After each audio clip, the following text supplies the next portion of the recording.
Certains noms résonnent comme des cris de guerre sur une pelouse. D'autres, comme des murmures respectueux au coin des rues poussiéreuses d'un quartier oublié. Et puis il y a Mamadou Théo. Ni une star de réseau, ni un roi du marketing, mais un véritable soldat du football. Un arrière-droit venu de Yarac, qui a tout donné pour son pays, son club, et pour ce sport qu'il portait dans le sang. Dans ce nouvel épisode d'Écho du ballon, on revient sur le parcours d'un monument discret, d'un guerrier élégant, d'un pionnier sénégalais qui a conquis la Belgique sans jamais oublier son quartier de Dakar. De ses premiers tacles sur les terrains sablonneux de Dial Diop, à ses duels de feu sous les couleurs du club Bruges, jusqu'à ses 82 batailles livrées avec le maillot vert des Lions de la Teranga, Mamadou Théo est bien plus qu'un nom, c'est une leçon de loyauté, de rigueur et de courage. Aujourd'hui, il repose à Yarac, là où tout a commencé. Mais son histoire, elle, continue de vivre dans chaque cri des supporters, chaque gamin qui frappe dans un ballon, chaque souvenir partagé dans les coins d'un vieux terrain. Bienvenue dans l'hommage à Mamadou Théo, le lion de Yarac. Chapitre 1. Les racines de Yarac, naissance d'un lion.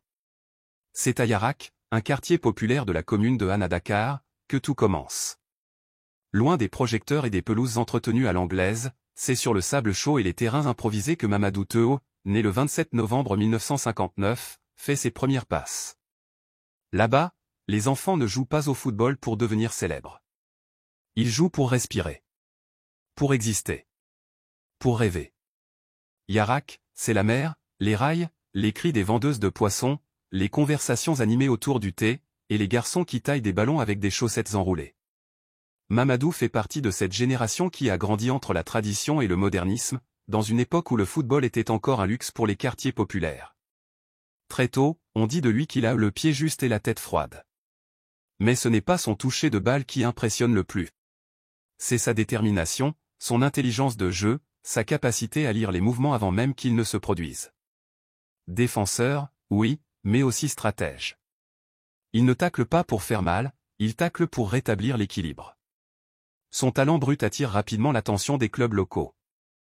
Il rejoint d'abord une petite équipe du quartier, puis tape dans l'œil des recruteurs du stade Dial Diop, bastion de la jeunesse dakaroise. C'est là qu'il commence à se faire un nom, au moment même où le football sénégalais entre dans une phase de mutation. Mais ce que peu savent, c'est que Mamadou Théo ne s'est jamais contenté de jouer pour lui-même. Même adolescent, il guidait les plus jeunes, corrigeait les placements, encourageait sans relâche. Un leader silencieux, dont la voix portait plus par les actes que par les mots. Ce que Yarac lui a donné? La combativité. Le courage de se relever, même quand on tombe dans la poussière.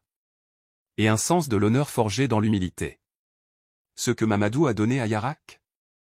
Un nom à inscrire dans les livres du football sénégalais. Un exemple à suivre. Et ce n'était que le début. Chapitre 2. Le Casa Sport, berceau d'une légende.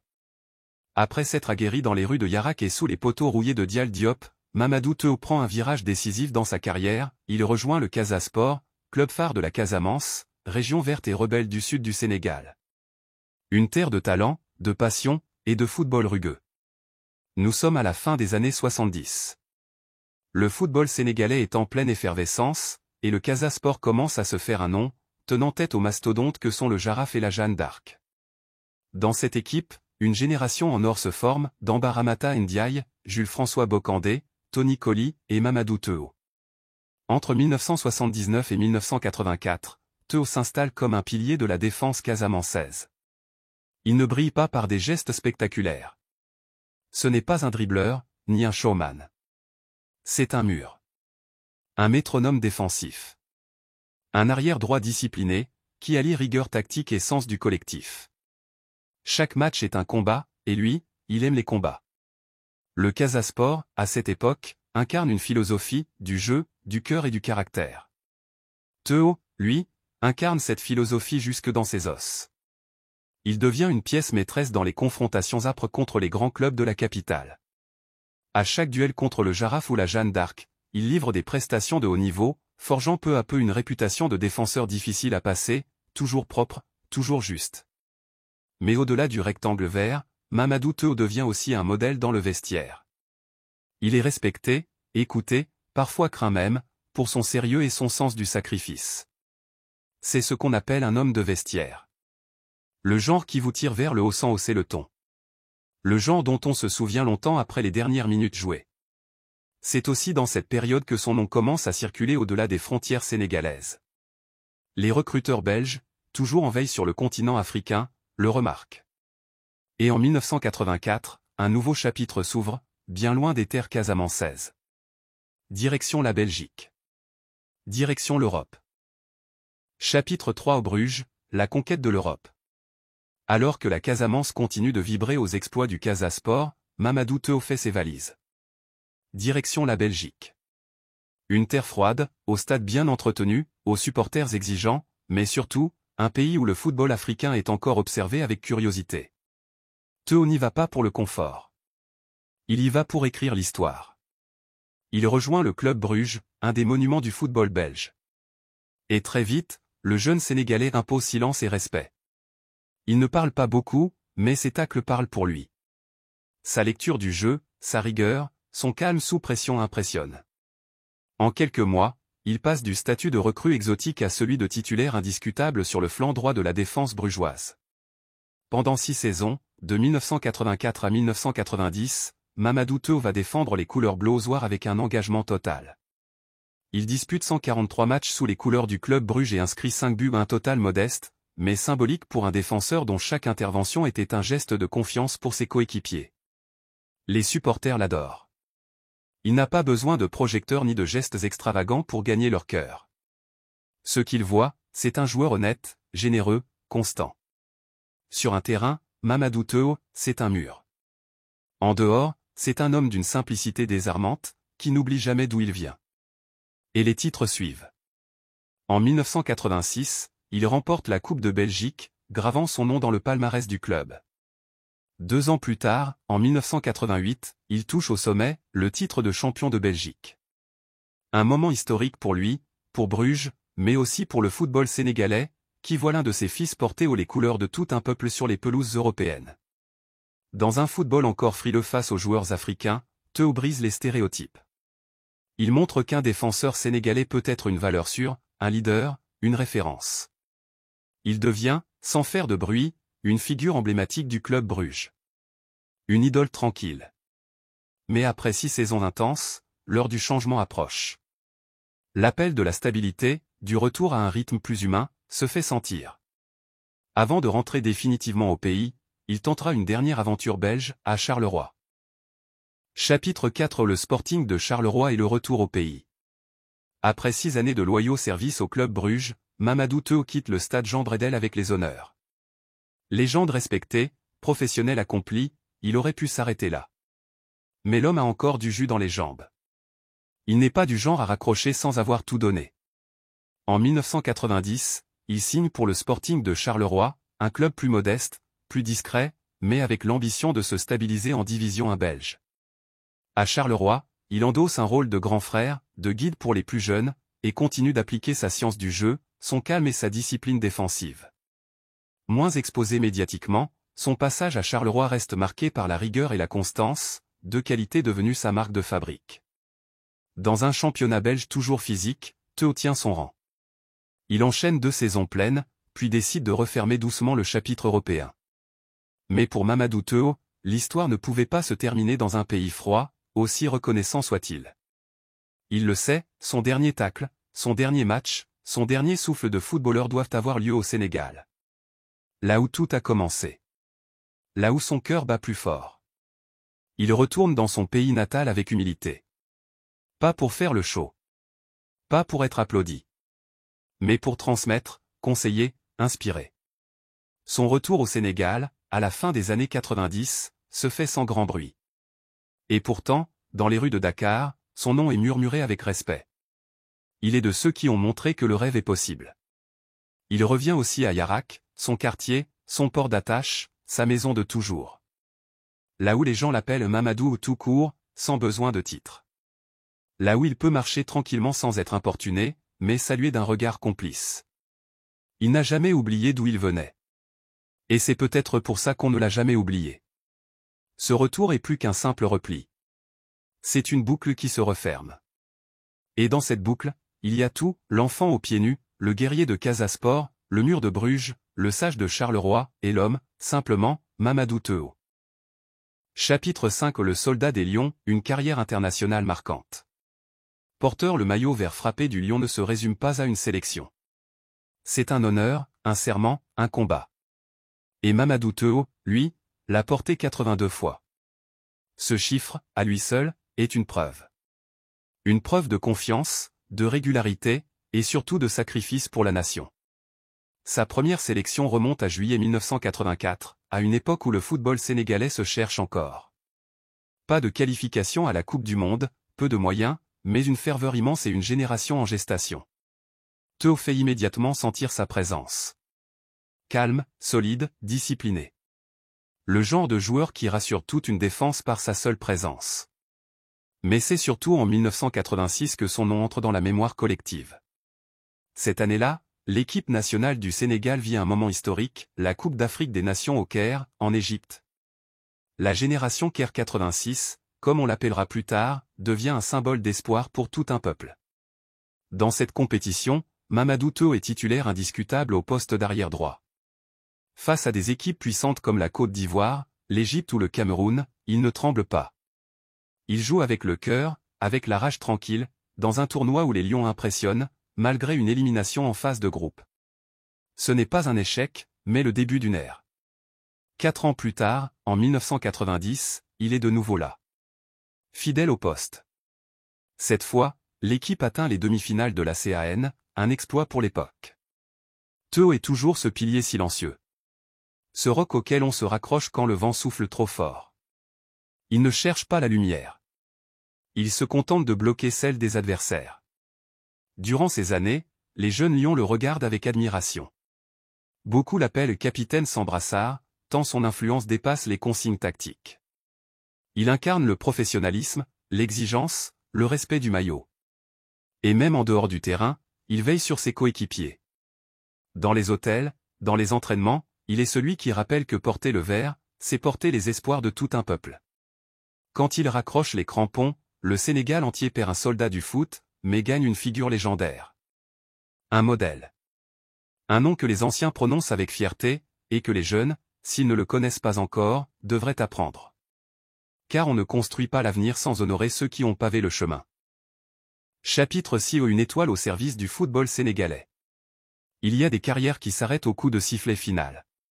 Et puis, il y a celles qui continuent loin des caméras, dans l'ombre d'un terrain sablonneux, dans le regard d'un enfant qui apprend à frapper dans un ballon. Mamadou Théo appartenait à cette seconde catégorie, les éternels serviteurs du football. Après avoir raccroché les crampons, il ne s'est jamais éloigné du jeu. Mais à sa manière. Sans grand discours ni posture d'expert. Il n'a pas cherché les plateaux télé, ni les fauteuils de dirigeants. Il a choisi la rue, le quartier, le terrain vague. Là où les vocations naissent. Là où l'essentiel vit encore.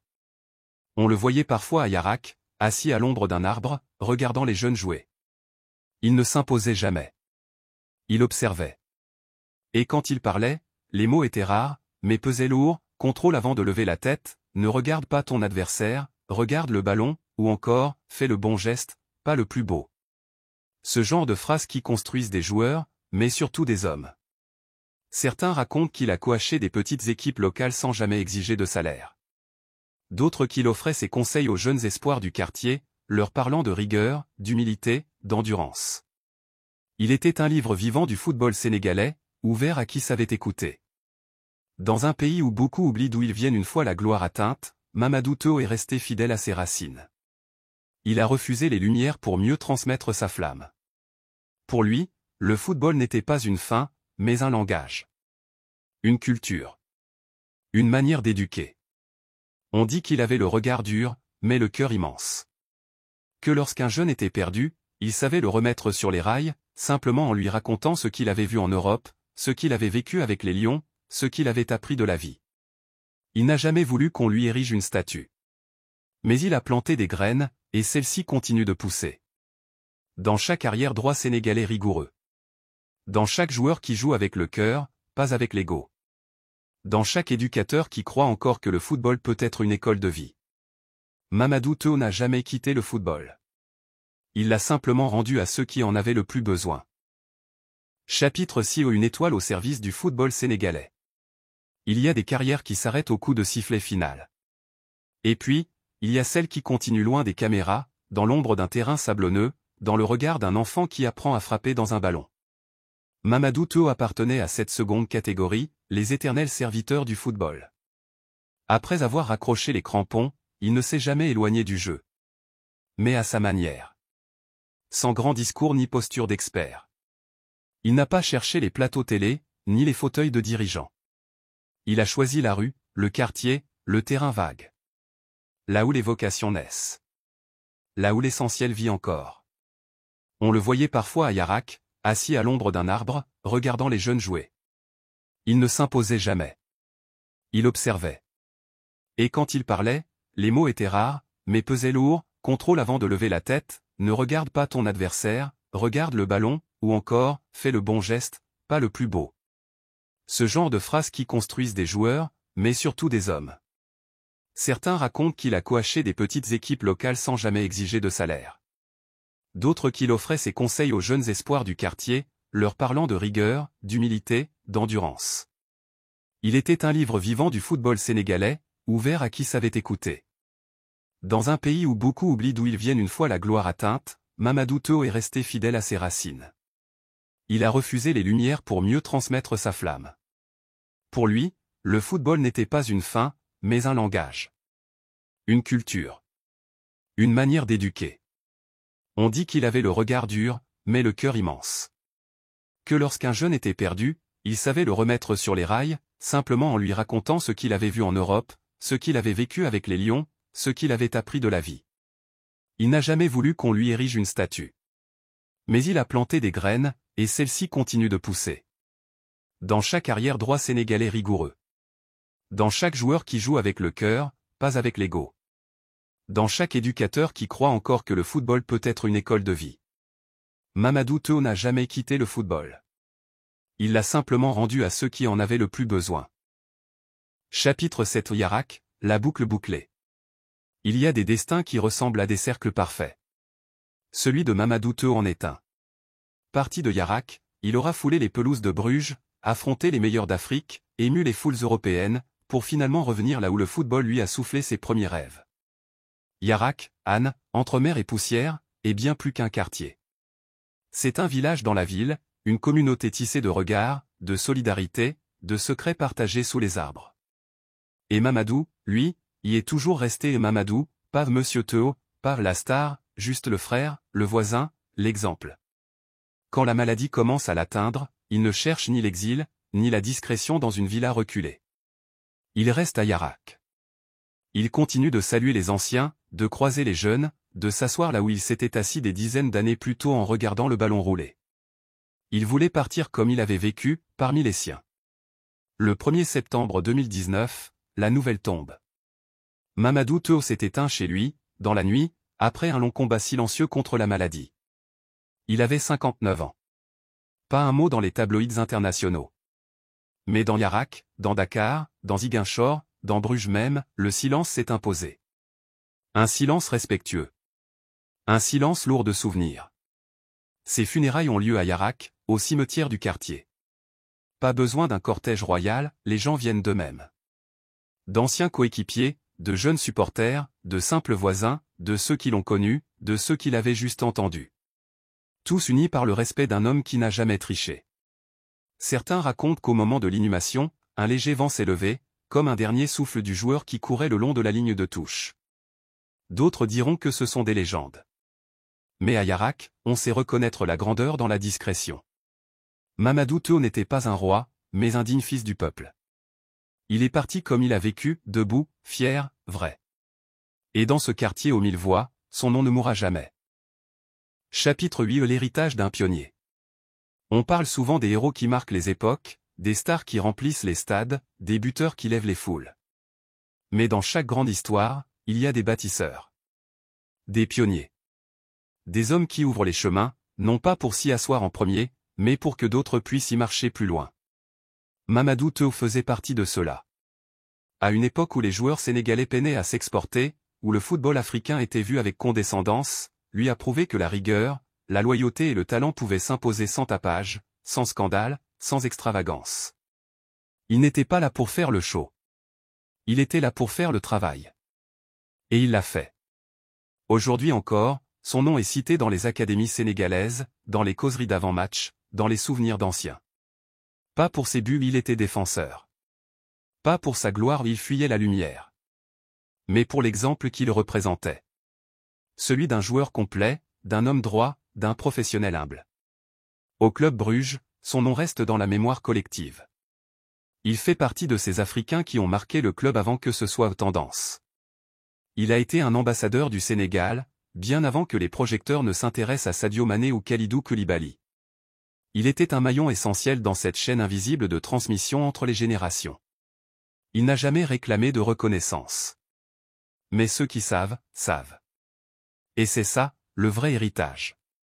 Quand un jeune arrière-droit sénégalais apprend à bien se positionner, à ne pas se jeter, à défendre avec l'intelligence plus qu'avec la force, il marche sans le savoir dans les pas de Mamadou Théo.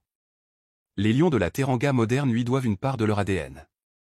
La combativité, la dignité, l'engagement, l'attachement au maillot, tout cela, il l'a incarné avant que ce soit une devise. Il ne l'a pas crié. Il l'a vécu. L'histoire du football sénégalais ne peut pas s'écrire sans son nom. Car chaque génération a besoin d'un modèle. Et Mamadou Théo était un modèle silencieux, mais gravé à jamais. Chapitre 9 au témoignage et souvenirs, quand le silence parle fort. Il y a des hommes dont on se souvient sans même avoir croisé leur chemin. Des hommes dont la simple évocation du nom suscite un hochement de tête respectueux, un regard vers le sol, un soupir chargé d'admiration. Mamadou Théo était de ceux-là.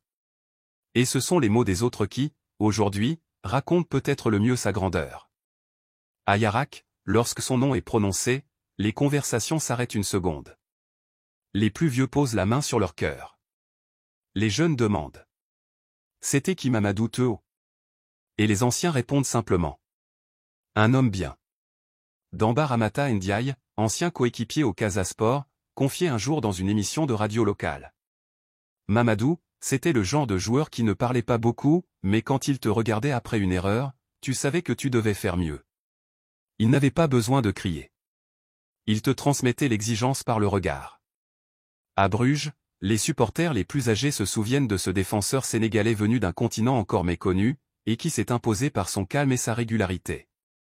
Certains affirment même qu'il avait le style d'un professeur sur le terrain, toujours bien placé, toujours propre, jamais dans l'excès. Tony Colly, autre figure du football sénégalais, disait.